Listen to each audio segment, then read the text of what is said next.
Hello everyone, a very warm welcome to all of you. Today is the third webinar of our web lecture series on practical zoology. We have completed two lectures. The first was on molecular biology lab and the second was on biochemistry lab. Today, we will learn about ELISA, which has been included in your immunology lab in the fourth SEM and endocrinology lab in the fifth SEM. During these days of pandemic, practical classes have mostly been hampered. The purpose of these lecture series is to solve the problem by inviting experts from various fields. Nowadays, students and teachers alike often prefer visual learning. Many of us now turn to YouTube to grasp difficult concepts. In such a scenario, colleges also have to find ways to make learning more value driven and enjoyable. So, I think this platform is perfect for our students' learning.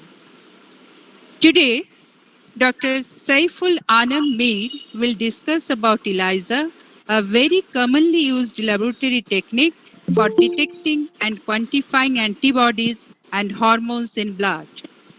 All of you know that ELISA is used to detect various kinds of diseases such as malaria, dengue, hepatitis B, C, HIV, and COVID 19. I am sure all of us will be enriched by the knowledge and experience that Dr. Saiful Alam Mir will share with us today. May I now request Dr. Kaveri Datta to introduce Dr. Mir to us and preside over the session? Thank you so much, ma'am. Good afternoon, everyone. It is my absolute pleasure to introduce Dr. Saifullah Namir to all of you. So, Dr. Mir completed his bachelor and master's degree as well as doctorate degree in zoology from the University of Calcutta. His PhD work was on the field of molecular cardiology, and his thesis was entitled Role of JAK-STAT Pathway in Myocardial Collagen Upregulation During Hypertrophy, where he worked under the supervision of Dr. Sagartirtha Sarkar of Department of Zoology, Calcutta University, and co-supervision of Dr. Mamta Chawla Sarkar of the Department of Virology, National Institute of Cholera and Enteric Diseases, or NICED. Then Dr. Mir had a long-standing and illustrious career as a postdoctoral research scientist, first at the Hypertension and Nephrology Unit, School of Medicine, University of California, San Diego, with Dr. Shucheta M. Vengankar and Professor Daniel T. O'Connor, working on different projects related to hypertension and renal disease in genetic mouse model of chromogranin A.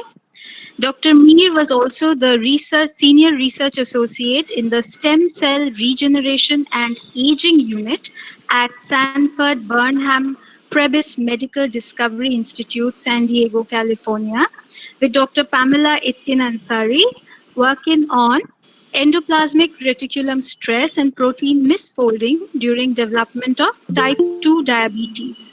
Dr. Mir was also the assistant project scientist at the Virology Unit, School of Medicine, University of California, San Diego, with Professor Alim Siddiqui, working on the interplay between mitochondrial dynamics and inflammation in macrophages upon hepatitis B virus infection. At present, he is engaged as assistant professor in the Department of Zoology, City College, Kolkata. It is our good fortune to have him here. Welcome, Saifullah, and the session is all yours. Okay, thank you, Kaveri, for your kind words. And I think at the beginning, I should first thank the principal of Sarojini Naidu College for Women and HOD of Department of Zoology, Mala Bose, and IQSC coordinator, Sudeshna Chatterjee, if I'm not wrong. And thank you all for giving me this opportunity to be here. Mostly, I think it is the best way to, communicate with our students. And being a teacher, or a member of this teaching fraternity, I think, our main aim to be with them. And in this COVID situation, I think, if we are there with them, and if we can share our knowledge and, the way the teaching has been these days, I think we have to continue like this for next couple of months at least, if not more. So I think this is the best way to be with the students, to be interacting with them, and probably, if we can say so, like to be continuing our job, that is like teaching. So with much delay, I think, I'll just, start the presentation, and maybe we will have a little bit of time at the end of the presentation for an interactive session with the students. And I think, I'll be waiting for that part, because whatever I'll be talking here, a lot of people already know quite a bit of this. I am actually not probably sharing anything very new. Maybe a lot of students already have enough knowledge about these things, but I think the interactive session or the question and answer session, if we can say so, probably would be the most interesting part out of it, and I'll be actually looking forward to that. Okay, so thank you very much, and then I'm just trying to present my screen here. Let's see what we have.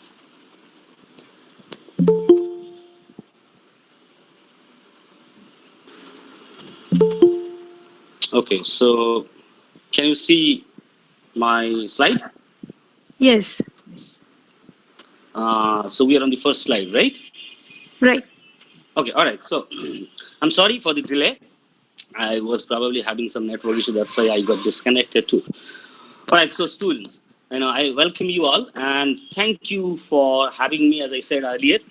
And I thank you all also. This probably evening time, a lot of people are waiting for their snack and tea.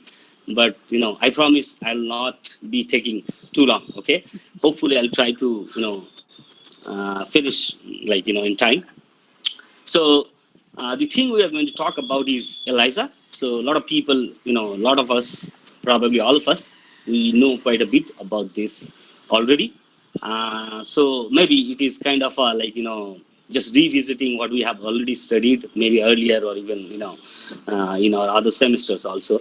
So let's go ahead and see what we have here. All right, so ELISA.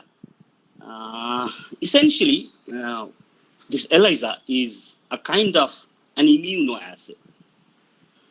An immunoassay, when we say an immunoassay, what does it mean? What is an immunoassay? So if we look into this word immunoassay, it has two parts in it. First, assay, as you all know, it's a biochemical method by which we try to either detect something, or we try to quantify something, or in other words, we are trying to measure the quantity of something. And what is this something? It is actually, we are talking about biomolecules. That means molecules that are useful in biological systems. Okay. And the second part, immuno, or the first part of the word is immuno. And by saying immuno, what we are meaning is basically it's an assay that is based on antigen and antibody reaction mediated. So we are talking about an assay which is basically an antigen antibody interaction mediated assay by which we want to detect something, or we want to quantify or measure the amount of it by this assay. Okay. So essentially, an immunoassay is a biochemical method based on antigen antibody reaction, as we said, for the detection and quantification. Two things we will do. Whether it is present or not present, by saying detection, that's what we mean. And we want to measure the quantity if it is possible. Okay. And a biomolecule in chemistry, we call it analyte when we are actually trying to analyze something, some molecule. And by saying analyte here, we are meaning it can be a protein, it can be a lipid, it can be a nucleic acid, it can be a hormone, it can be a drug, etc. So many different things can be considered as biomolecules that are actually assayed through this ELISA, which is essentially an immunoassay. All right, so in immunoassay, if we look into different kinds and varieties of these immunoassays we have, there is one thing very common in all of them. That is the basic principle, which is antigen-antibody mediated reaction. So in all immunoassays, we are talking about antigen and antibody and their binding or their interaction with each other. Okay, so that's what the basic principle of any immunoassay. So, what is antigen then? As we know, a molecule, mostly foreign molecule when we consider ourselves, then anything coming from outside world into our body and causing any problem or damage, any harm to our body is an antigen, right? And it can be recognized by our immune system, and the part of the immune system responsible for recognizing these are mostly antibodies. And those antibodies, we'll be talking about that. And other than these antibodies, these antigens are also being recognized by some receptors present on the cell membrane. Mostly in our immune system, it is the T cell or T lymphocyte cell. And the receptors responsible for this binding is T cell receptor. So what is an antibody then? Essentially, it's a protein produced by our body, means our immune cells of our body, and specifically by B lymphocytes. So upon entry of any antigen, as you know, these lymphocytes, they kind of modify themselves and turn into plasma cells, which actually produce these antibodies. These things we already know. So essentially, in an immunoassay, what we do is, it actually tries to detect and measure what? Tries to detect and measure the antigen and antibody complex. So for any immunoassay to perform, we have to make this reaction happening between an antigen and antibody, and then we will eventually either try to detect this complex or try to measure this complex. Okay, so this measurement thing or detection thing is important. And the next question is, how do we do that? So this detection or measurement of any antigen antibody complex in an immunoassay, it requires actually a use of some molecules we call as labels or label. And what are those? Now these labels are actually the molecules that will generate a detectable and measurable signal. Okay, so we are talking about an antigen antibody complex, but how do we detect this antigen antibody complex?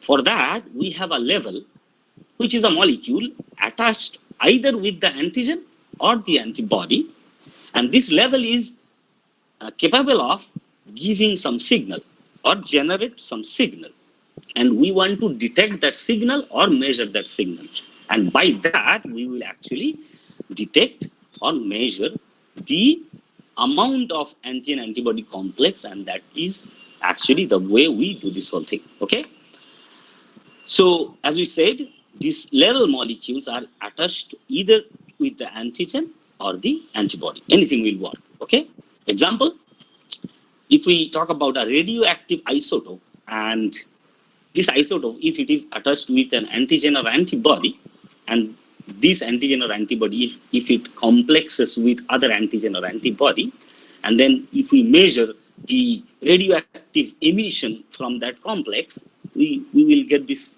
radioactive signal, and we'll measure that and we will detect that. Okay, then it can be an enzyme also.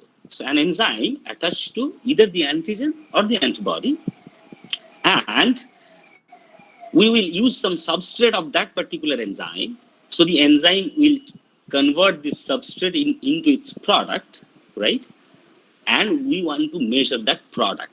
Mostly this product would be a colored something, and we will be able to detect that color and measure the intensity of the color, and by that we will measure the amount of antigen antibody complex present. Similarly, it can be a chromophore, which is a compound, which is a molecule that can generate or emit some light.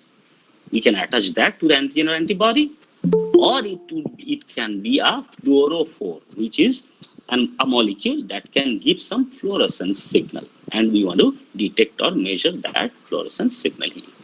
And this is an example. So in this cartoon, what we have is the green one is an antigen, and with that we have an antibody already bound to it, and at the other end of the antibody we have a level. So this is just diagrammatic. So we can say this level is emitting yellow light, and if we can detect that yellow light, that means we know we want to measure something which is already there, which is present actually, and that is the reason we are getting the signal. And if we want to measure the quantity or amount or the intensity of this light, we can quantify how much level or anti-antibody complex is there. Okay, so next, as we said, we can have like 4 different kinds of levels. Primarily, one is radiation, the other one is chromogen substance, means any color giving substance. It can be a fluorescence, or it can be a some sort of a visible light also. Okay, so all these 4 kinds of levels mostly are being used in the immunoassay systems. So essentially, at the end, immunoassay relies upon the anti and antibody interaction, and then if there is an interaction, then there would be anti and antibody complex formation, and we want to measure this anti and antibody complex. So the quantity of antigen and antibody complex is determined by measuring the signal given by this level. So here, the same cartoon again. So we want to measure the amount or quantity of the signal given by this level in order to measure the amount of anti and antibody complex, which would be the goal of our assay to measure something. All right, so I think this much is already enough for an introduction. And if we move to ELISA now, then why the name ELISA, right? As you all know, the full form of this ELISA is enzyme-linked immunosorbent assay, and I have marked red for all these letters that are included in this abbreviation, which is ELISA. So enzyme, the first one is enzyme. Here we are talking about, so in previous slides when we were talking about the level, we said enzymes can also be a level in an immunoassay. So here in ELISA, enzyme, the level we are using is the enzyme, okay? Linked, so this enzyme is actually linked or attached with what? With the secondary antibody that we would be using. So we will talk about this later, when and how we use this secondary antibody. Then immuno, we already talked about this. So anti and antibody reaction mediated assay, that's why we call it immuno. So enzyme-linked immunosorbent. Actually, in this process or in this method, ELISA, what we do is we take the antigen or antibody and we coat this antigen or antibody on some sort of a microwell plate. We will be seeing that later. So essentially, antigen or antibody, something you have to coat, like for example, take an example of a tube, and we want to coat the inside of the tube either with the antigen or the antibody. And the method, the process, the chemical process by which we do it is called absorption. So essentially what happens after this is these antigens or antibodies are actually attached kind of permanently on the surface of this microwell or tube. So that's why the word sorbent, which comes from absorbent, and assay, as we said, it's a biochemical method. So enzyme-linked immunosorbent assay. So this enzyme level that we talked about, it has the capability to catalyze a reaction. As we know, enzyme is always a protein that can catalyze a reaction when its substrate is nearby. So enzyme has a substrate always. So if you add the substrate in a reaction, this enzyme have the capability to catalyze the reaction. All right, and because of that, it would obviously produce like a product, and that product would be a colored product here in ELISA. And that color intensity is measured actually. So two things, as we said, detection and measurement or quantity. So for detection, if we see this color coming, then we know it is there. How much is there? For that, we need to measure the intensity of the color. Okay. So in ELISA, the level is always the enzyme, and based on reaction with its substrate, we will get the product, which would be a colored one, and we want to measure that color in order to quantify the amount of the analyte being assayed. Okay. So then, why ELISA? Why suddenly we needed, or we felt the need for having an assay like ELISA? So before ELISA came into market, there was another technique which was kind of being used or utilized heavily throughout the world in most of the molecular biology labs. It was also a great discovery, that is called RIA, or radio immunoassay. We know about that more or less, where we all know that we use a radioisotope, and based on that radioisotope signal, we actually measure the amount or quantity of some analyte we are trying to analyze or we are trying to assay. But the thing is, this although this RIA was kind of invented by Yellow and Burson in 1960, and for the first time they actually tried to measure insulin from plasma, human plasma. So they tried to measure this human insulin from plasma, and it was a wonder. It was super successful experiment. Everybody praised them so much. And they used actually a radioisotope, which is iodine. And first they used the iodine 131, but later on they shifted to iodine 125 because that seemed more healthy in a way, we would say. But in any case, any radioisotope is not healthy at all. We have to take proper precaution, a lot of precaution to be working with any sort of radioisotope, because that can be harmful to our body, because it poses health hazard. We know there are a lot of problems associated with radiation, right? I'm not going to detail, but when we had this RIA in our hand, we actually felt a need of similar kind of assay without getting into this problem of radioactivity. Although this RIA technique was using the isotopes, and it was kind of not very, very easy to work with in this method using the isotopes, but this technique actually opened the door to think, or to let people think about other such kind of ELISA, other such kind of technique development, where we could replace this radioactive part and do the similar kind of thing. And that is what eventually happened, which took nearly around 11 more years.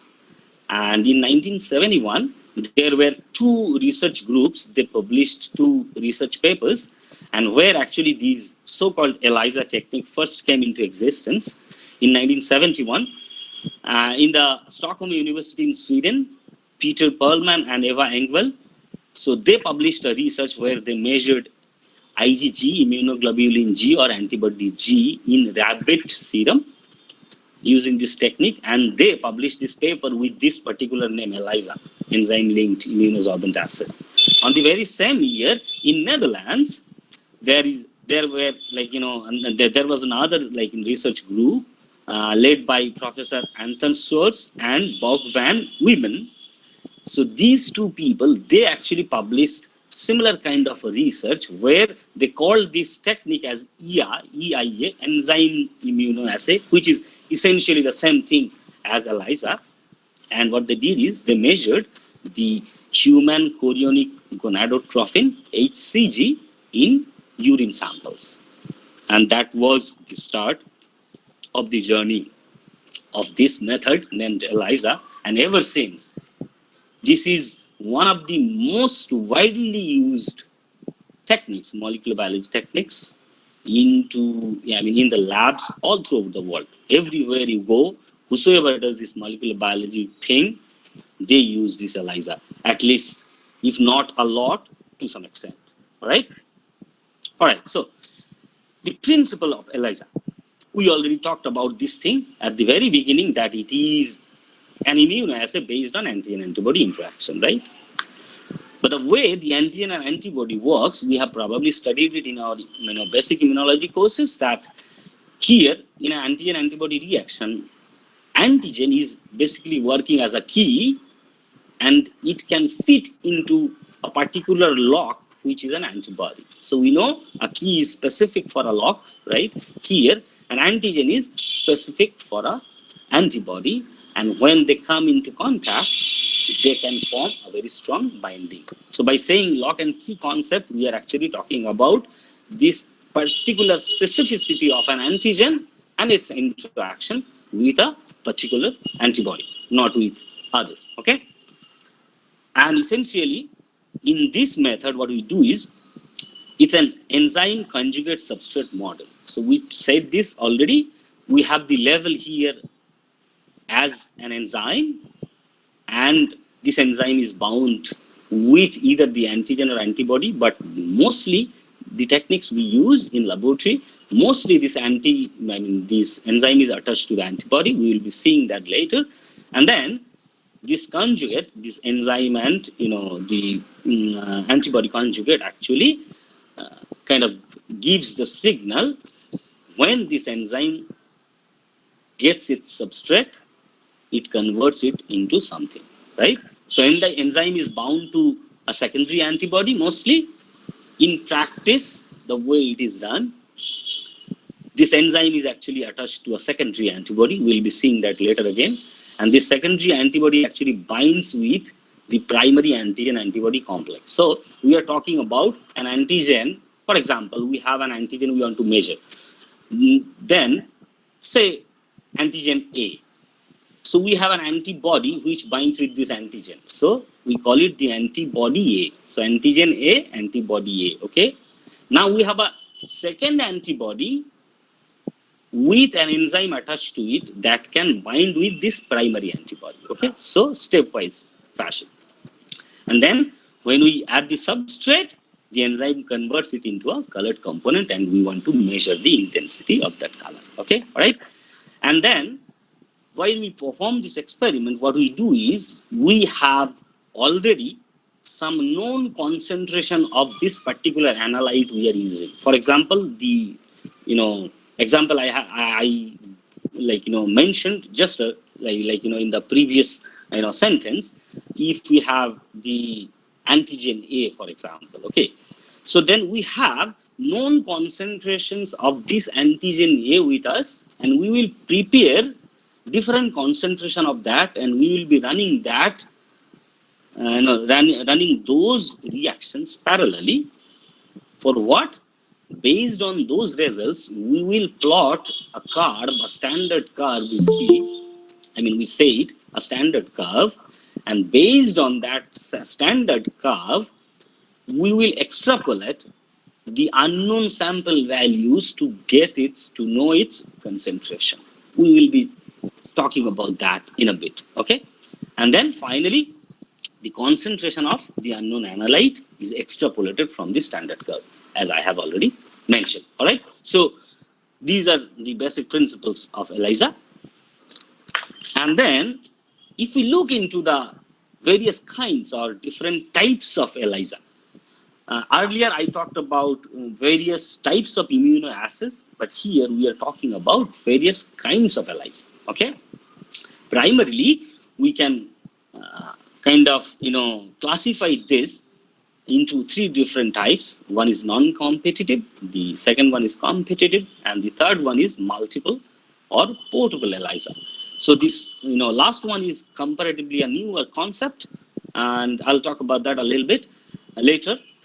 And then the non-competitive one is again classified or divided into three different types. One is direct, the other one is indirect, and the third one is sandwich ELISA. So in the next slides, what we'll be doing is we'll be kind of going into a little bit of detail of these four types: direct, indirect, sandwich, and competitive ELISA. And then we'll talk a little bit about the multiple or portable ELISA. All right.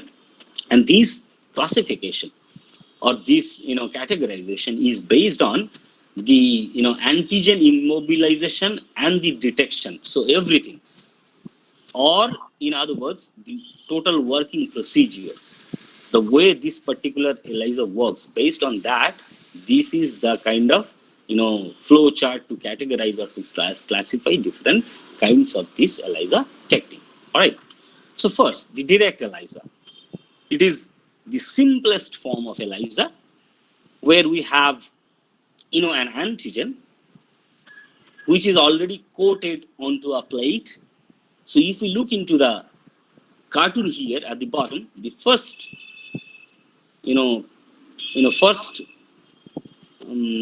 part of that cartoon is there is a solid plate where there is an antigen already attached to it. Okay. And then if we have an antibody specific for this antigen, we will add that antibody, and this antibody is essentially the primary antibody because it is directly attaching with the antigen. And this primary antibody itself has the enzyme attached to it. So that's why we are calling it direct. Means the antibody which is attaching with the antigen has the enzyme attached to it. Okay, that's why it's a direct method of ELISA. And eventually at the end, when this antibody is bound to the antigen, then we add the substrate and the enzyme is converting that substrate into its product, which will give the signal, and we will measure the signal. And in this method, this is, as we said, it is very simple and probably the simplest way or form of ELISA, which is actually not used a lot these days. But if you guys have already studied a little bit of immunostaining on tissues or cells, then that is the field of research or work where we have this method still in use. Okay. And by this method we can detect or quantify an antigen. All right. So the antigen which is actually absorbed on the plate surface in the first place. All right. The second one is indirect ELISA. So this ELISA method is widely used, very widely used. Among these 5 different types we are talking about, this one and the next one are the most widely used ELISA techniques all throughout the world at this moment. That does not mean others are not being used. Definitely others are also being used, but these two are the most. So this is one of the mostly used ones. And here, again, we have an antigen. We know, example, antigen A, which is coated onto the plate. If we look into the cartoon here, and then we use a primary antibody to attach with that antigen. Okay, second step. In the third step, we add another antibody. Okay, so this is a secondary antibody, which is called the enzyme conjugated antibody. So that means here in this case, the secondary antibody has the level or the enzyme level attached to it. Okay, and then you perform the final reaction, adding the substrate and then getting the signal. Okay, why it is indirect? Because the antibody which is actually giving or generating signal is not directly attached to the antigen. Rather, it is attached to the primary antibody which is attached to the antigen. That's why it is called an indirect ELISA. Okay. And here, obviously, the primary antibody we have to use is very specific for the coated antigen. So we have to know what antigen we are going to measure. We have to have a known good quality antibody for that particular antigen, and that's when we will be able to do this or perform this particular method. Okay, and it is used to detect different virus or bacterial infection, etc. For example, HIV infection, hepatitis B, hepatitis C virus infection, and all. And this method is in use in laboratories all through the world, as we said earlier. Okay. Third one, the sandwich ELISA. As we said earlier, this is also one of the most widely used techniques. I mean, one of the most widely used, ELISA types.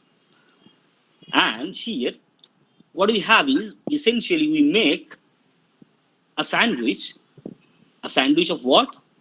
An antibody, antigen, again another antibody. Okay, so the antigen is basically sandwiched in between two antibodies, and that's why we call it a sandwich ELISA. Here, the plate is first coated with an antibody instead of an antigen. So in the previous two, we were coating the plates with antigen. Here, we are using an antibody to coat the plate. Okay, and then we add the antigen, means the analyte that we are trying to measure. Okay, for example, if we have serum, okay, or plasma, and we want to measure some hormone in that plasma sample. For example, TSH. Okay, so we first add TSH antibody onto the plate, then we add serum. So if the serum has TSH molecules, it will bind with the antibody, and then we will use the secondary antibody. Now, this particular step onwards, it can be of two different types. It can be a direct sandwich or it can be an indirect sandwich. What is direct sandwich? So in the direct sandwich method, the antibody we will be using after addition of the sample or after adding the antigen in it, this enzyme, this antibody or the primary antibody will have the enzyme attached to it. Okay. In the direct method, we said the antigen is attached on the wells, and then we add an antibody which has the level. Here also, essentially, we are kind of doing the same thing. We have the antibody coated, then we add this antigen which attaches to the antibody. Now we are adding another antibody, which is a primary antibody, and the level is attached with it. The enzyme is attached with it. Okay. But in the indirect sandwich method, what we do is, after adding the primary antibody, this primary antibody does not have the enzyme labeled. I mean, enzyme conjugated. So we add the primary antibody, but afterwards we add another secondary antibody which has the enzyme attached to it. Okay, and afterwards the procedure is the same, and that way we will measure or quantify the analyte we have. And then finally, the competitive ELISA. So here we use a competition between different antigens with same antibodies. So essentially, we are using a single type of antibody that can bind with two different antigens. So one antigen is leveled, we call, just to categorize between the two, means the one we are trying to analyze in our sample, and there is another one which is called a labeled one, which is previously leveled with something, not like enzyme level and all we are talking about. Just to categorize, just to differentiate between two different antigens. So essentially what we do, if we look into the cartoon here, we have a sample, okay. For example, another, like, a serum sample, okay. And we are trying to measure something in the serum, okay. X protein, for example. Now we have an X antibody already that we incubate with this serum sample. So what will happen? The antigen will bind with the antibody. But the antibody amount, or the amount of antibody we use, is like, lot more than the antigen we have in the sample. So what happens is, always there is more antibody left in this solution. Now we pour this thing into a well where there are already previously leveled antigens are present into the wells. So essentially what we'll have is the antibody which are free will bind to these antigens present on the well if they are free. If they are not free, then they do not have the capacity to bind to these new antigens anymore. So because of that, when we wash from this step onwards, only the unbound antibodies will be remaining there into the plate, already bound to these antigens present on the well. All right? And then next step onwards, everything is the same. We add another antibody with an enzyme level here, and then we perform the reaction. But the interesting part here is the amount of signal we will be getting is actually inversely proportional to the amount of original analyte present. Because if we look into the cartoon and if we look into the second part here, when we are adding this antigen antibody complex into this well, where we have one antibody already bound to an antigen and one antibody free, right? The free antibody, if we look into the detail of this diagram, we can see the already antigen bound antibody is free moving into the solution, but the antibody which was free, not attached with antigen, it is going at the bottom and binding with the red antigen.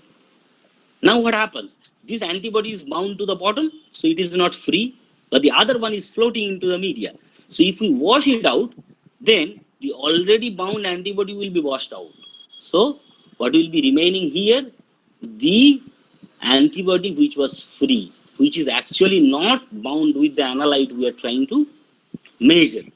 And because of that, we get an inverse curve, means more signal will mean more antibody were free in the very first step.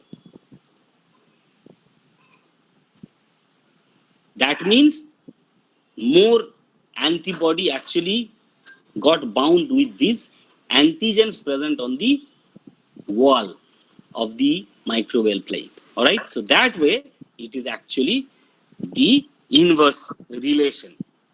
I think I tried to clarify this. If not, then we can talk about it later while we discuss. Let's just move ahead. I think I'm not going to into detail of this. This is kind of, this competitive ELISA, it can be of different, types, like both direct, indirect, and sandwich model can be implied to this, competitive ELISA format. And then also, it can be like two types of competition. Either we can consider the antigen as competitor, or we can consider the antibody as competitor. But I think let's not get into much detail about that. Okay. All right. So here is the kind of summary of three ELISA types that we have talked about, mostly the indirect, sandwich, and competitive ELISA. I put this slide because all the figures, all the illustration is kind of similar to each other, so it would be easier to understand the differences between these three methods. Okay, let's move on to the next part. The multiple or portable ELISA. This is kind of a new concept, as I said earlier, and it is actually kind of portable. You can carry it with yourselves, and you do not really need to be present in a laboratory to do this particular experiment. What it is essentially, like in ELISA, normally we use a multi-well plate. We'll be seeing that just afterward. But here in this, what they do is they kind of have a stick-like structure from where small little pinhead kind of things are protruding out, and they call it a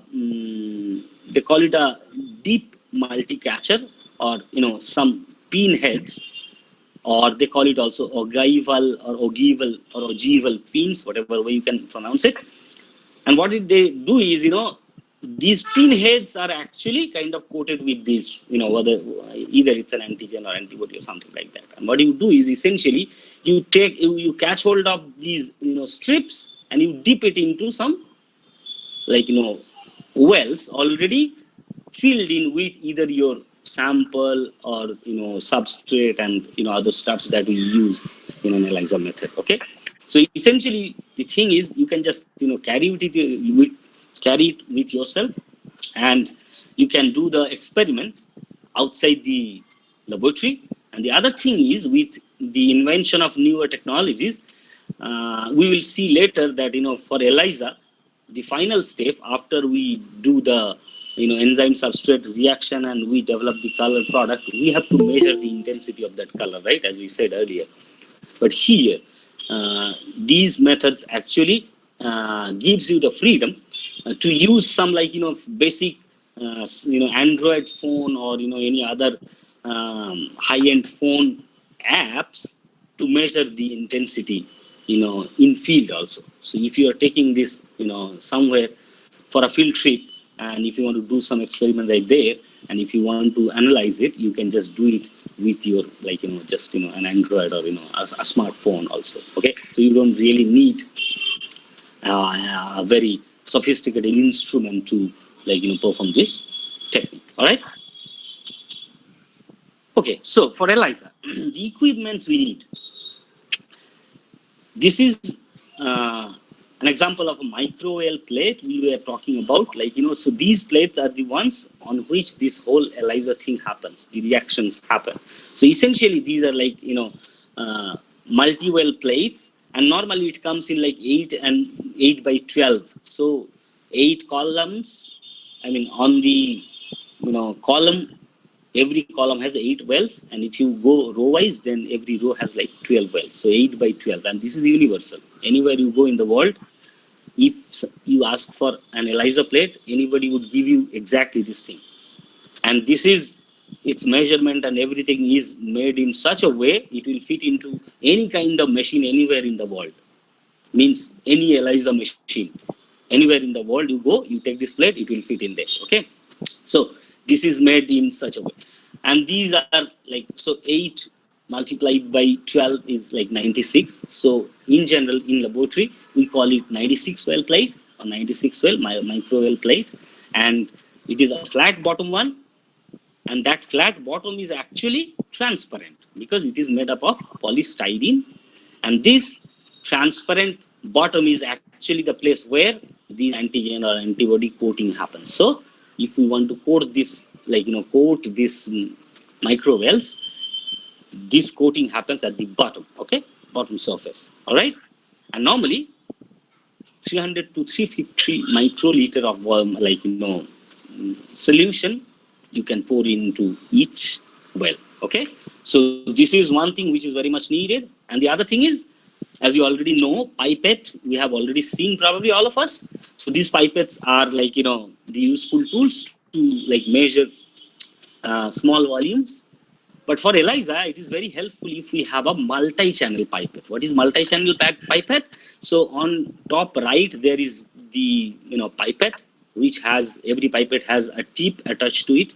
And using that tip, actually, we kind of, take some amount of liquid into that tip, and then you can pour in that into something else.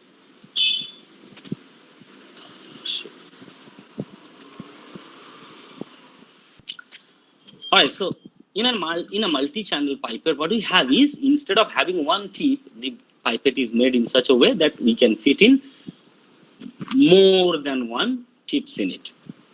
It basically helps in saving time, basically, okay? And it can be either 8 channel or 12 channel, and it can be of different volume. It can start from 0.5 microliter even, up till 300, 350 microliter, whatever you can. So if we have a 8 channel, then column wise, you can pour in things in one shot.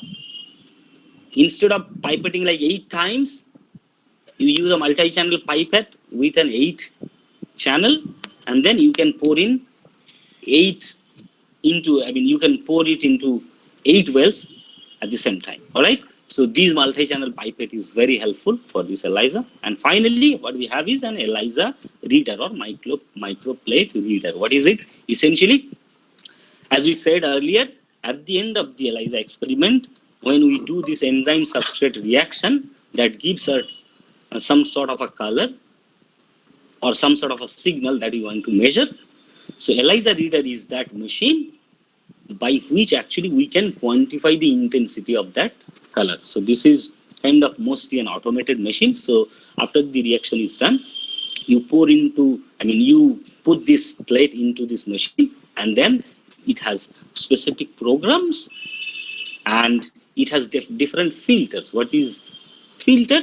Filtered is basically that gives you freedom to choose between different wavelengths at which you want to measure the intensity of the color. Okay, so when this experiment is done, then this microplate reader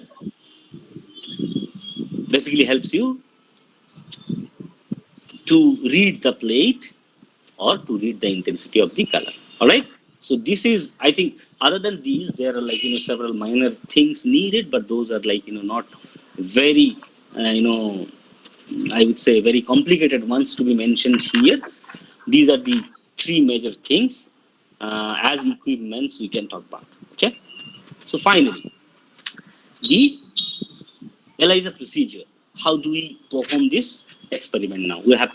We have a demonstration afterwards, and I tried to put in a video for you people just to just to get to know about how we actually do it in the laboratory. But before that, most common reagents that we need to perform an ELISA. Okay, first is coating buffer. Which is coating buffer?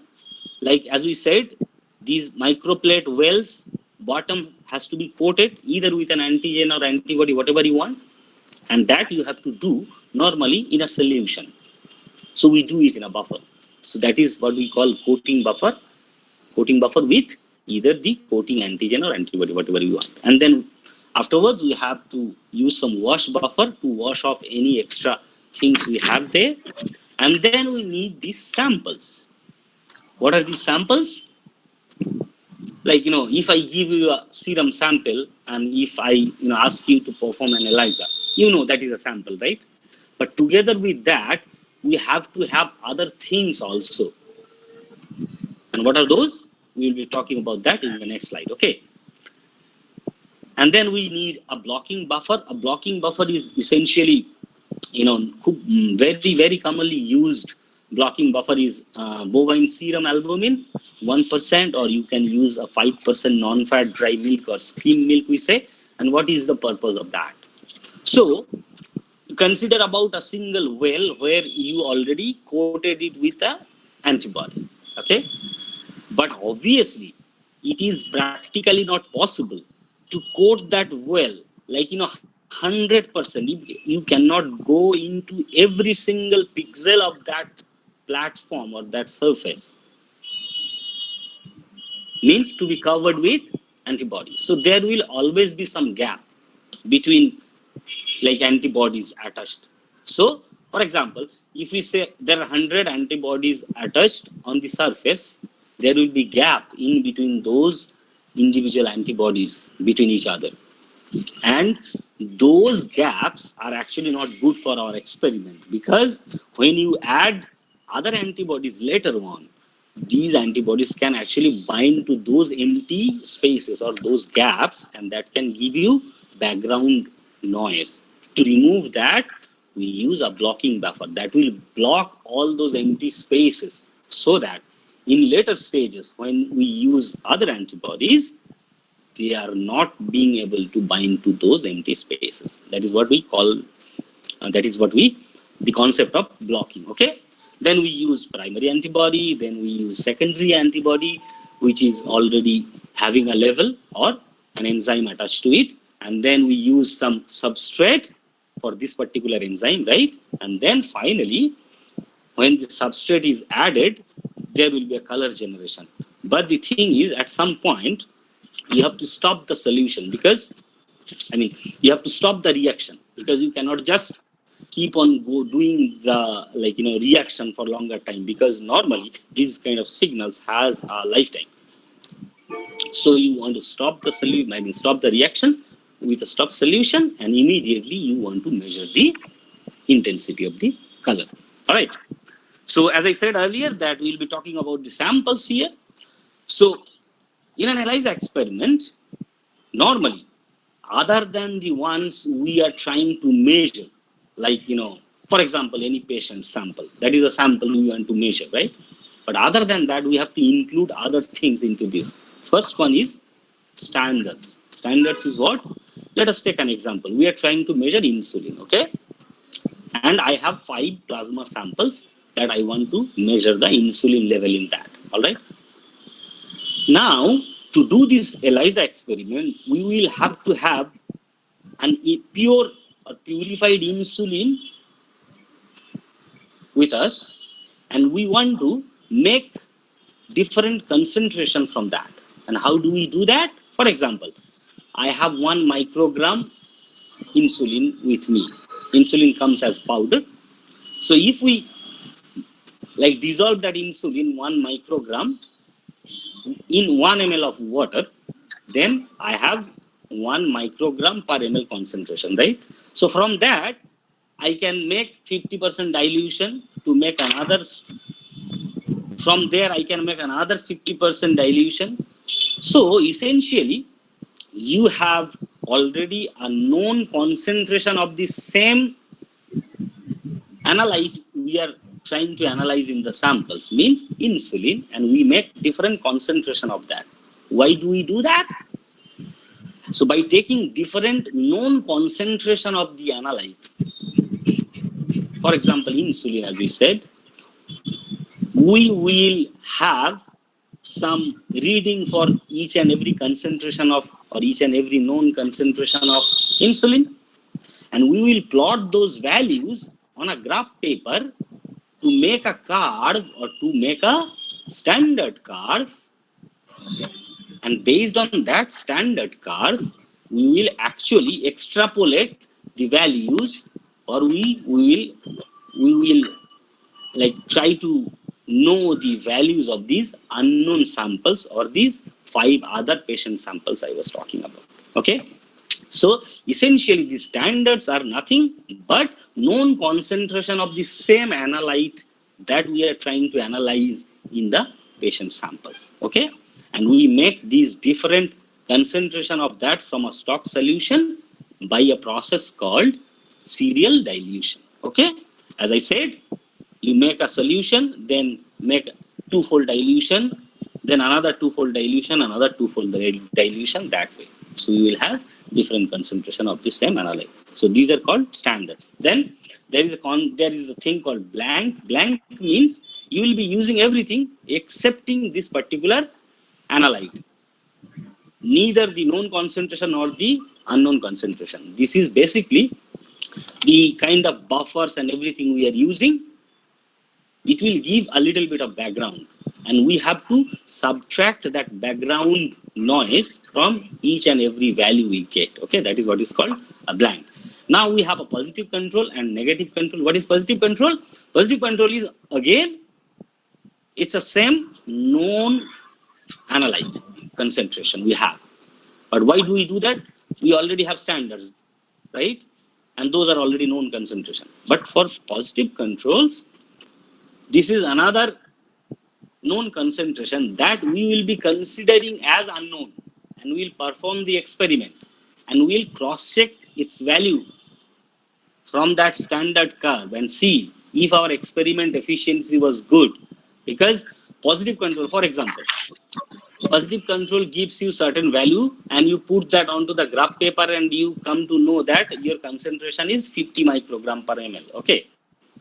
Now you go back to that standards and see if in your standard curve the 50 microgram per ml value was actually in parity with this positive control or not. If it is not, then the experiment is not good.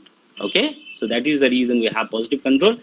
Then we have a negative control, which is, we will use some other analyte, not insulin, maybe, thyroxine. Okay?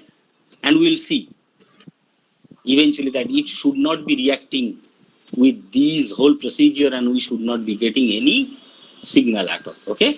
And then finally we have the unknown samples or test samples. As we said, like 5 patient samples we have, for example, we want to analyze. All right? So these are the basic things we have to know before doing the ELISA. So now the general procedure. I tried to kind of, mention these things in a stepwise fashion just to understand the procedure.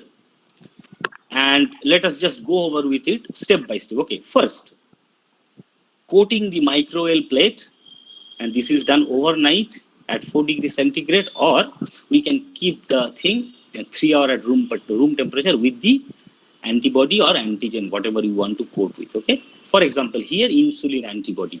So we put the insulin antibody onto the microwell plate, leave it overnight in 4 degree. Fridge, inside the fridge, we leave it. Okay.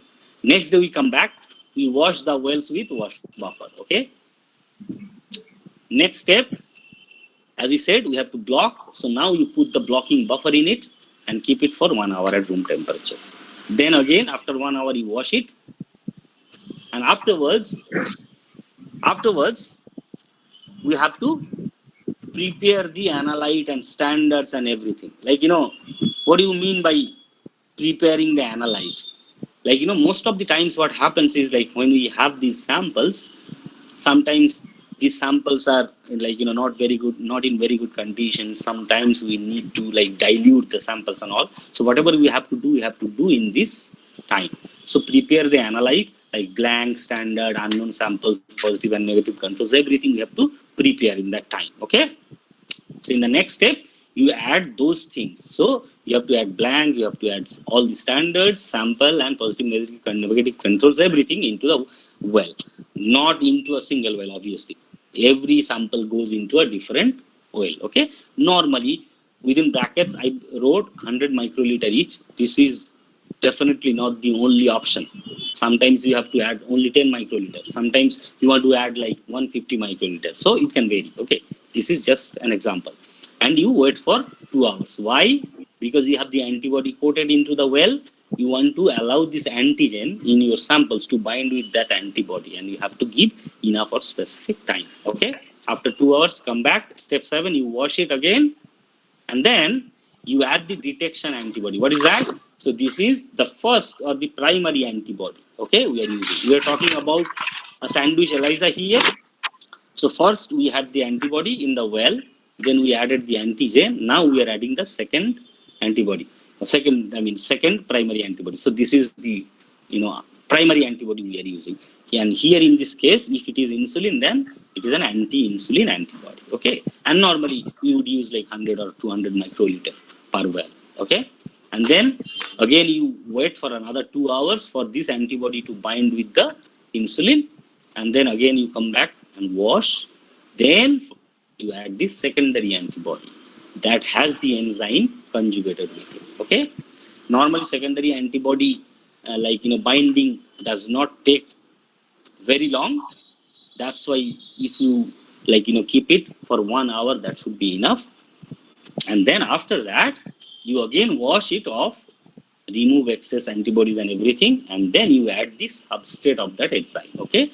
And for this, if we have HRP and horseradish peroxidase enzyme attached to this, then we have a TMB substrate, which is very common, but it can be OPD or anything else. And then you want to just wait for like 15 to 30 minutes for the reaction to happen. Okay. And you can, most of the times, we can visibly see the change in color of the solution after adding the substrate. And after that, you add the stopped solution to it. So the reaction is stopped. Now, for example, if you have some blue color generation, okay, now you go to the ELISA reader and then you measure the intensity of that color.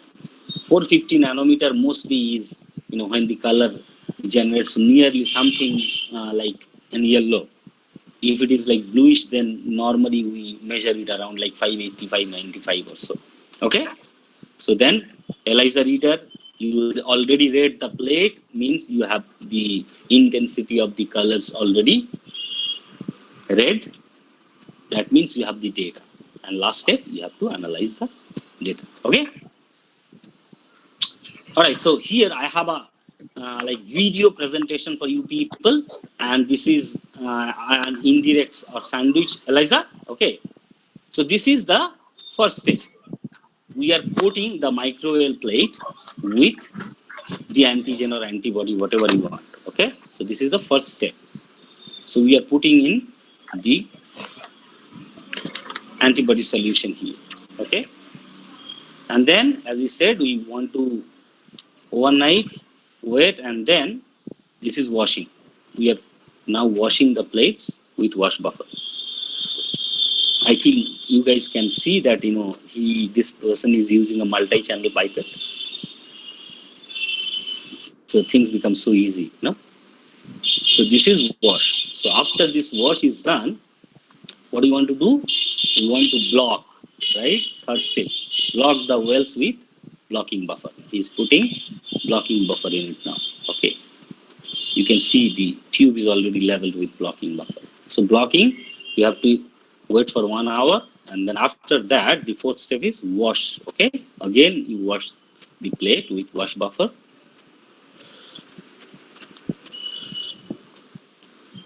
And after that, we want to add. So the next step was prepare the analyte, all the blanks and standards and unknown samples, everything we have to prepare, right? So it's already prepared now. And then now you are actually the sixth step, add the analyte and, every sample we have into these wells, okay? This is the next step. And after this is done, we have to wait for 2 hours, as we said, and then you wash the plate again with wash buffer. He's putting in wash buffer just to wash the plate. So after the washing is done, you want to add the detection antibody or the primary antibody. Okay.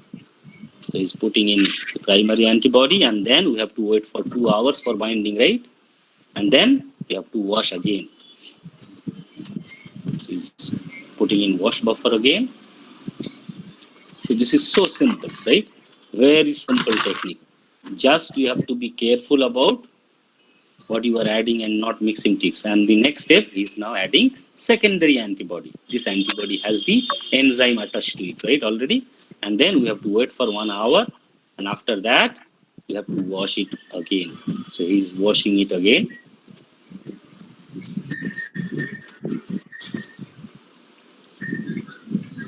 All right.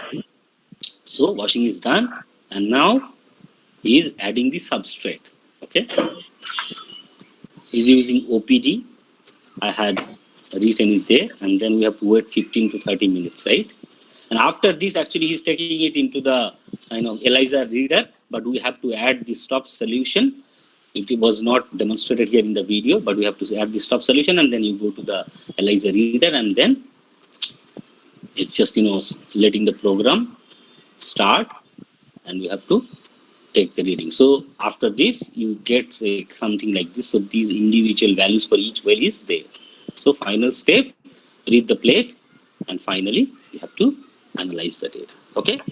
So this data analysis part.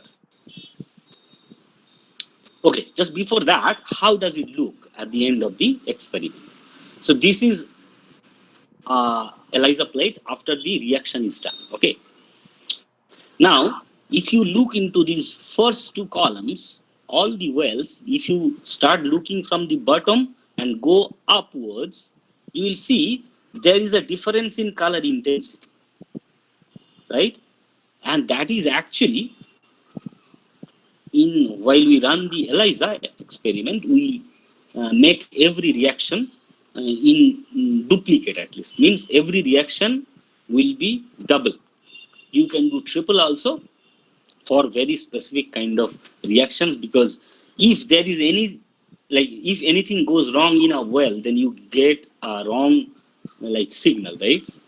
So that's why you have another well for the same reaction in case something went wrong with the first well. Okay, so here they ran the standards in duplicate, and in the first two columns, if we see, these are actually the standards, and from bottom, if you go upwards, then it is an increasing concentration, low to high. And the first one, where almost no color is there, the bottom two wells, it's almost like whitish, no color, transparent almost. That is actually the blank, because blank did not have any analyte in it. So the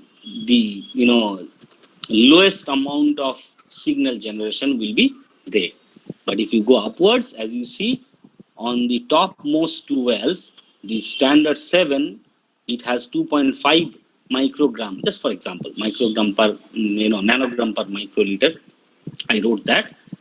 So that is the maximum concentration, and try to understand this thing, that maximum concentration actually gave you the maximum intensity of blue color. So this is what the standard values look like. Okay, and then now the remaining ones are your samples. So these standard values, you will put the standard values on a graph paper, each, and so one on maybe x-axis you will put the concentration. Okay, that is mentioned here, like standard 1, 2, 3, 4, 5, 6, 7. All the concentration written here, you will put those points on your x-axis on the graph, and then on the y-axis you will put the respective absorbance value that we will get after you read the plate from in an ELISA reader that we did earlier. Okay, and based on that you will prepare the standard curve, and then all these sample values, individual values, you will put it onto that graph paper, and from there, because you will have the y value only for these samples, right? You do not know the concentration, and that's what we are trying to understand. So by putting that OD value or absorbance value on the y-axis, you will extrapolate the values or the concentration of these samples. Okay, now this data analysis part, this is a hypothetical table. Okay, now I have OD 450, for example. So this experiment was read at 450 nanometer wavelength. Okay, it was nearly a yellow color. So you measure that, then you have these OD values. So we have blank, standard 1, standard 2, that way up to standard 7. Okay, and we have all these OD values. Now this blank value is 0.01, as you can see in the table, right? So that blank value we have to subtract from all the other values, because blank ideally should not have given us any value at all. But practically it does not happen. It always gives you some sort of signal. So you have to subtract that signal. So the next column, OD minus blank, what I did is I subtracted that 0.01 value from all the other values, including 3 samples at the bottom. So I had 3 samples, sample 1, 2, 3. I was trying to analyze these samples. Their respective values were there, and when I subtracted that blank value, I got these values. So OD minus blank are the final values. So now what I did is I made a graph. I used an Excel program, but you can always do it onto a graph paper manually. So what I did is I put the insulin concentration nanogram per ml on the x-axis and the OD values on the y-axis, and I put all those points. Okay, and that way I made this graph. And this is a straight line curve. As we know, we can get an equation for a straight line, y equals mx plus c, right? And from there, this is the on the top, if you can see it, I can see it here, y equals 0.3715x plus 0.0077. That is the equation we got. So any straight line, we will have an equation, right? So if you are using a computer program to generate this graph, then you can have this equation. But if you are doing it onto a graph paper, then it's fine also. You don't have that equation. Then every individual sample value, OD value, you have to put onto the graph, and from there you have to kind of then measure the concentration. Okay, but doing it using a computer program is always easy. So from this equation, if I want to calculate the x, because we already have the y values for all these samples, right? Sample 1, 2, and 3. Then we can use this equation, x equals y minus 0.0077 divided by 0.3715. That is the formula or equation you want to use to measure the final concentration of insulin present in your samples 1, 2, and 3. And from there, what I got here is sample 1, we have minus 0.018 nanogram per ml insulin. That means actually this sample did not have any insulin. But sample 2, 0.356 nanogram per ml insulin was present. Sample 3, 1.387 nanogram per ml insulin was present. So that means sample 1 was actually not having any insulin at all, and sample 3 had the highest concentration of insulin. Okay, so this is the way we do the data analysis part. Now almost we have come to the end of the presentation. So the common applications, we can measure different hormone levels like insulin or thyroxine, as we know, and then the very common one that we use even at home, used by our moms, like human chorionic gonadotrophin. That is the pregnancy test kit that we regularly can get from any medicine shop or anything like that. And then we can obviously try to detect if we have any sort of infection in our body, so we can take our plasma or blood or serum or something like that, and then we want to try to detect different diseases with that. And then if we want to detect some allergens present in our body, if we got something from outside or there is something generated inside our body which is giving us some allergic reaction and all, we can detect that. Then if you want to detect some drugs present in our blood, and I have written within brackets illicit drugs, by saying that we are talking about something which are apparently not good for us. If somebody has taken that and that person is having some sort of a problem, then you can test his or her blood for that particular drug.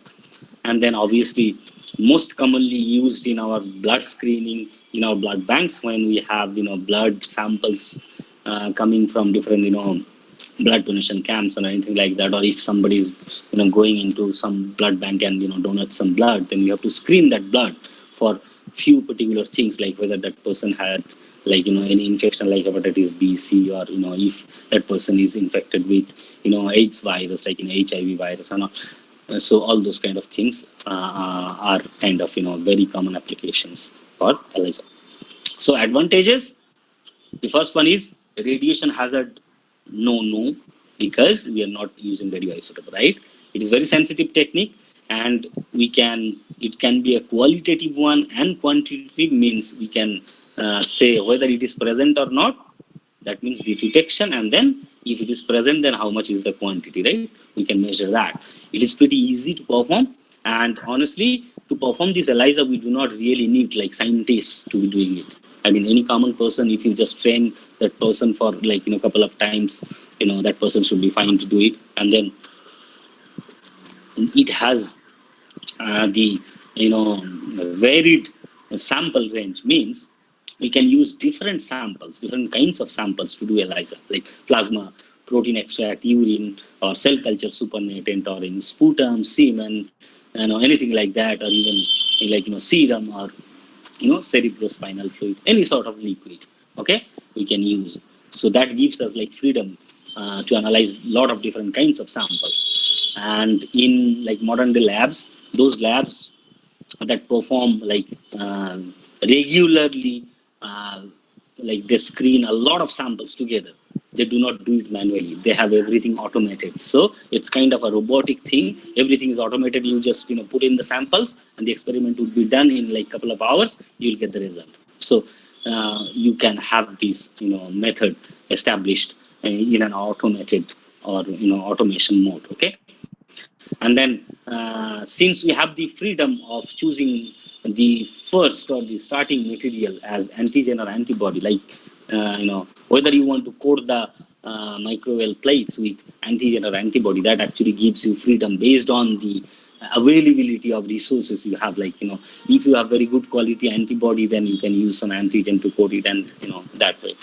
And then in an ELISA, this is a scientific terminology. It is very reproducible. Means, if I perform an ELISA on a particular sample, and if you are performing the same experiment on that particular sample, the data I generate and the data you generate will be very similar to each other. So that is what we call reproducibility. Means different time points, same experiment, but we will get different similar results. So in ELISA, reproducibility is very, very good. Okay, means you get consistent results. And then finally, some disadvantages or limitations, like sometimes some kind of ELISA you need to have like very pure samples. Means for example, if I give you some plasma sample, and if when I prepared the plasma, all the RBCs and everything got disrupted, and hemoglobin came out, and then plasma ideally you should get it like lightish red in color or yellowish in color, but because of that RBC breakage, you have like a lot of hemoglobin in it. That means your plasma is not actually pure. So you have problem when you perform ELISA with that particular sample. And then this enzyme that is attached to the secondary antibody, like samples like urine, plasma, serum, or any other solution you use, these samples can have some compounds in it that can hamper or interact with the enzyme action. Okay, so that is sometimes the problem. Like you perform the experiment and then you see nothing is happening. That means there is a possibility that your sample had some purity or some impurity that actually affected the enzyme action. And then sometimes there is a problem, like as I said, like if I do the experiment and you do the experiment, if the data are like very similar, that is what we call reproducibility. But sometimes what happens is like the results we get, like I'm performing this experiment in my house or in my laboratory, and I'm kind of using different kinds of samples, means different kinds of standards, and based on that I prepare a standard curve, and from there I extrapolate the values for a particular patient sample. But in a different lab, that same kind of sample, if they perform it with other standards, like same insulin, but if I use like 2, 4, 8, 10 microgram, like these known concentration, and if some other person is using like 5, 10, 20 and 30 microgram level, and if he or she prepares a standard curve based on those standards, then if you compare the value I get and if you compare that value that person gets, it varies. So it's kind of that way it is called like you always do not get absolute values or absolute measurements. Okay, and obviously it has to rely on availability of very good quality antibody. To perform ELISA, you have to get very good quality antibodies. If your antibodies are not good, then you will not have a very successful experiment. And then sometimes we get false positive results, means the samples we are analyzing, because of some impurities or something, you get some signal and you consider that as like okay, it is a positive sample, but actually that's a false positive, means some sort of an impurity was there, and that actually gave you the signal. It was not actually what you were trying to analyze. So you have to be careful about that. And then normally ELISA, whenever we perform ELISA these days, mostly we perform ELISA using some commercially available kits, and these commercially available kits are actually not very, very cheap. It's kind of rather expensive. So I think that's also a limitation. But finally, at the end, what we can say is ELISA is until today is considered as a gold standard immunoassay to measure any biomolecules, any sort of biological molecules, without going into the problem of using radioisotopes. Okay, it is still considered as a gold standard method for as an immunoassay. All right. So I think with that, I want to thank you all again for being here and bearing with me. And I think, I hope I did not bore you a lot. Maybe I did a little bit. And maybe let us talk. As I was saying earlier, maybe it's time, we interact. All right. Thank you. Thank you so much, Dr. Mir. I think it was not only just a lucid presentation, but it was also an in-depth presentation. And I don't feel that you have bored any of us, because the students have been interested enough to post a lot of questions. So if you're ready, then I can throw you with all those questions, okay? Oh, yeah. Let's try to answer them if we can. Yes, let's do it. Okay, so the first one was, as was mentioned in this presentation, antigen or antibody is absorbed onto plastic surface. Mhm. Can we use something other than plastic? What is the benefit of using such plastic? Okay, so this is like pure chemistry. Mostly the polystyrene material. There are two things, like one is absorption and one is adsorption. Okay, so the technique used in making these ELISA plates is the absorption. So benefit of using these plastic materials is you can treat these plastic plates in such a way that your antigen or antibody can be absorbed onto the plate rather than just adsorbed. Because if it is adsorbed, then it is very easy to wash it off while doing the experiment and washing. But if it is absorbed, means these molecules are kind of integrated into the plate. So the benefit of using this particular polystyrene material is that you easily absorb the antigen or antibody onto the surface. Yeah. Right.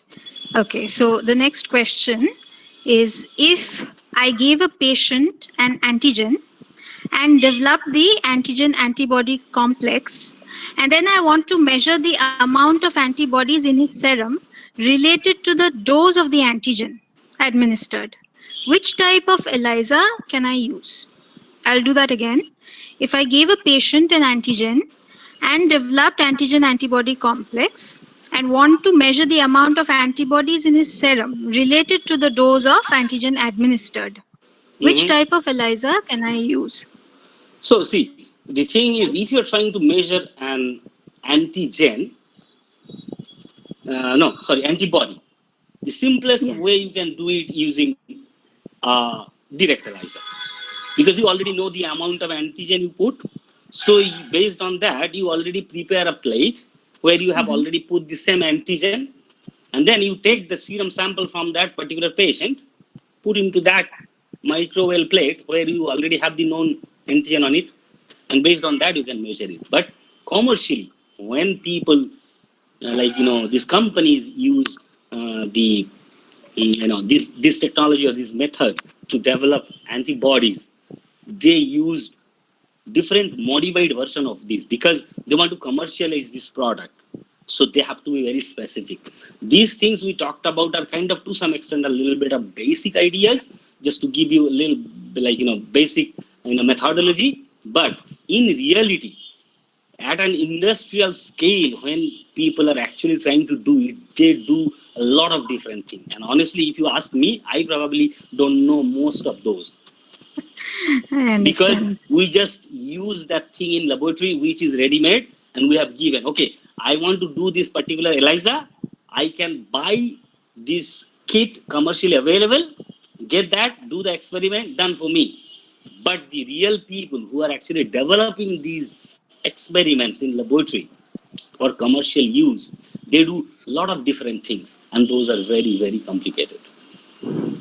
But theoretically, yes, you can measure it with direct ELISA too. Okay, so I think in the same vein, we have another question. for commercial use, I believe. What are these ELISA experiments designed to enable you to determine about rabbit immunoglobulin samples? So I think it's about the commercial making, I believe. What are I the think so. ELISA experiments designed to enable you to determine about rabbit immunoglobulin samples? Yeah, again, it's same thing. If you want to measure just like, immunoglobulin samples, then you can use a direct, like, ELISA method also. Right. Okay. So the next one is, I think, the one that is important right now is which type of ELISA is used in case of COVID-19 testing of antibodies? Baba, there is no ELISA available until today, okay? Whosoever is talking about those things in social media or in newspapers or in news channels, those are all shitty stories, I would say. Means, there is no base, there is no science behind that. Everybody is trying to make some stories and sell it off. As of now, I tell you, until today, there is no available ELISA kit. People are trying to make it. In fact, you would probably, you would probably hear about some things developed by IGIB Delhi also. Right. But Yeah. Feluda. but take it from me. It is not at commercial scale even today. They have done a wonderful job. Their principle is good. Their method is good. They have tried to do an excellent job, and they have become successful, I would say. But it is not still commercially available in the market. It is, I would say, it is still under surveillance, I would say. Okay.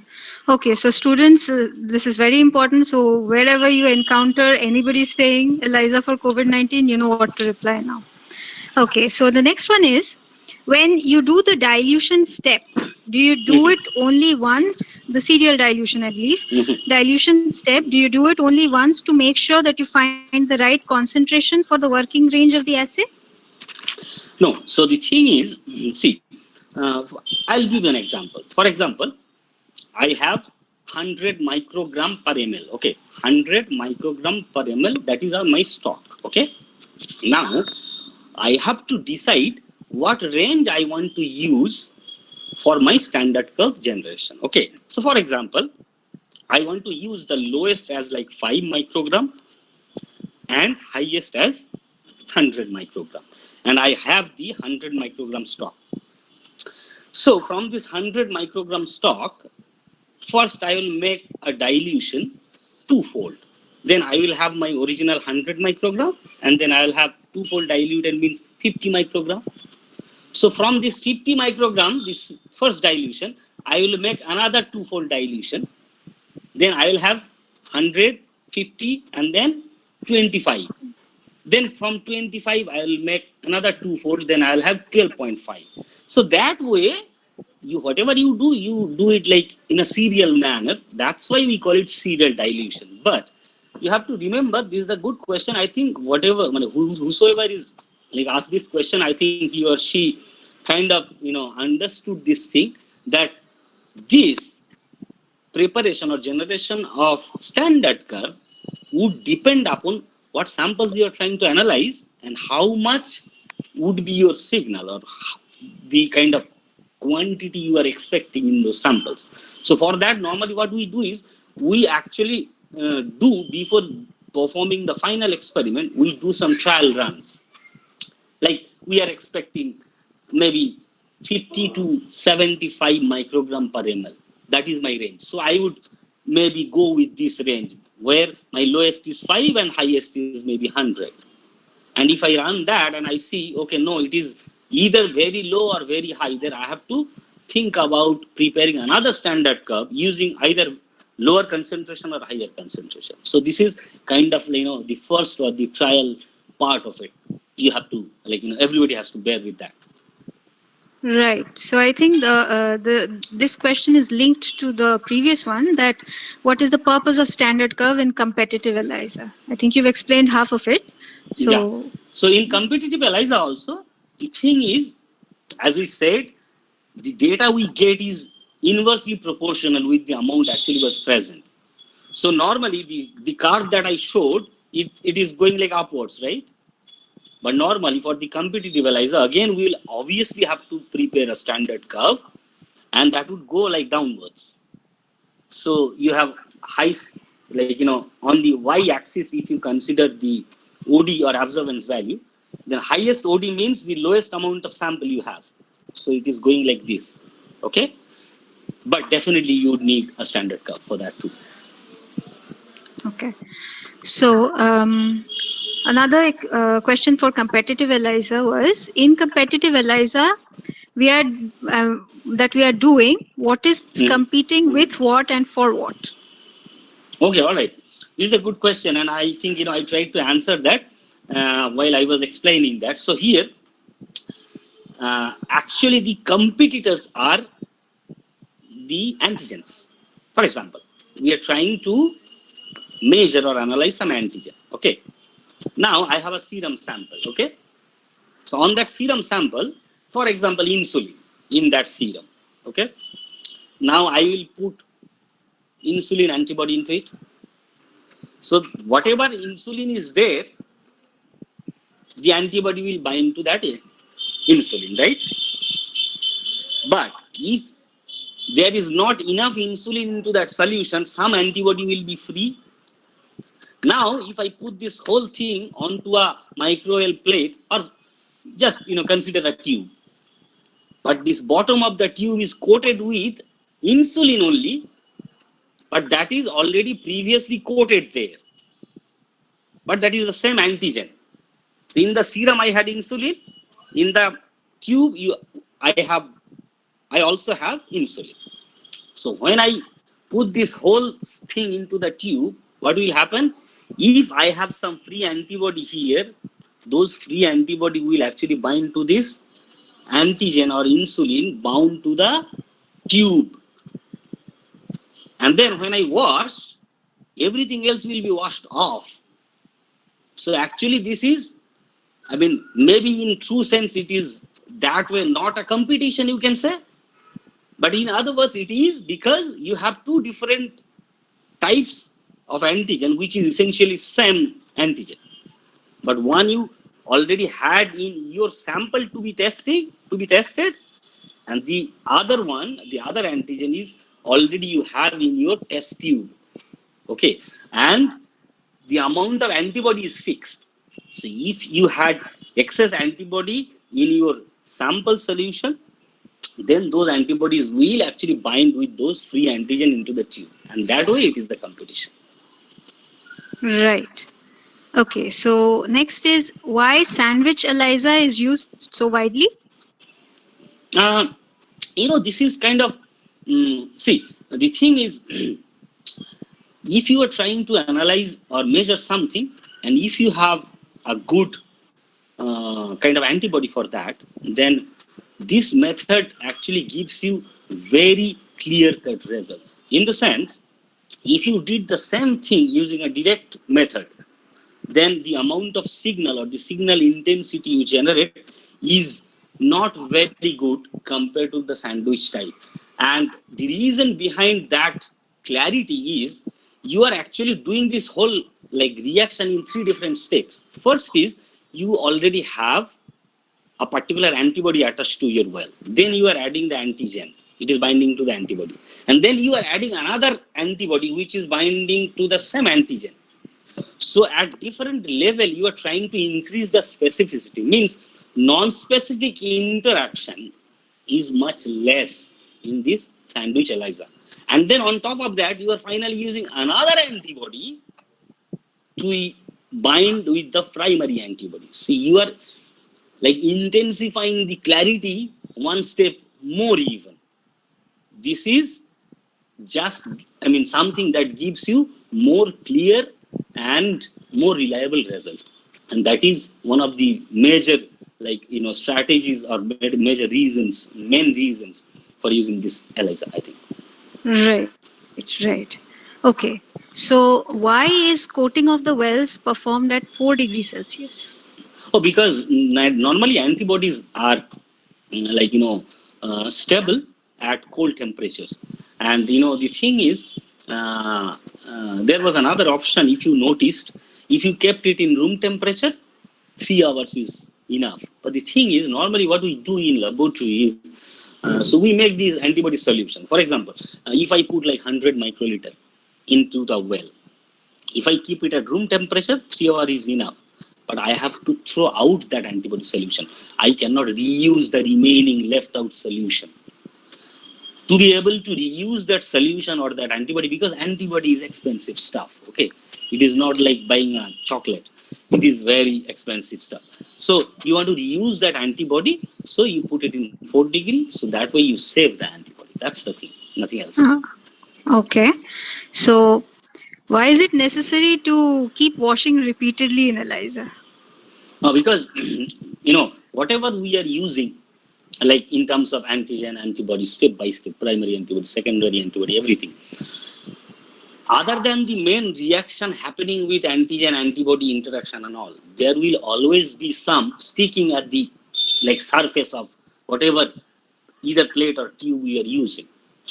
And because of that, if those things remain, the whole reaction becomes clumsy and you get background signal. Means, for example, if your color is yellow and you are getting a read out for that is 0.02, for example, just a hypothetical example. If you do not wash, you will see that read is actually coming 0.03 instead of 0.02. So that 0.01 excess reading is actually coming because of not washing. That means those leftover things which were sticking onto the surface of the microwave plate or the test tube is giving a background noise, and you want to get rid of that. Because of that, we want to wash it. Right. Okay. Why is substrate added at a dark place? Why is the substrate added in dark?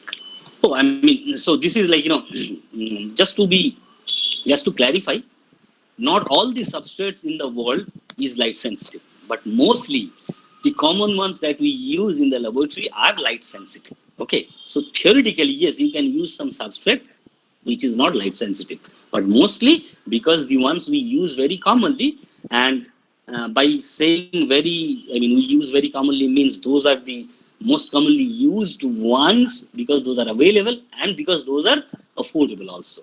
You can always go for an expensive substrate which you can buy maybe times more price, but that's not sustainable that way. So in general, these enzyme substrates are light sensitive. That's why you perform it in dark. Okay, so I think we have this last question. Why is there need for a step to convert the substrate like from blue to yellow by addition of a stop solution?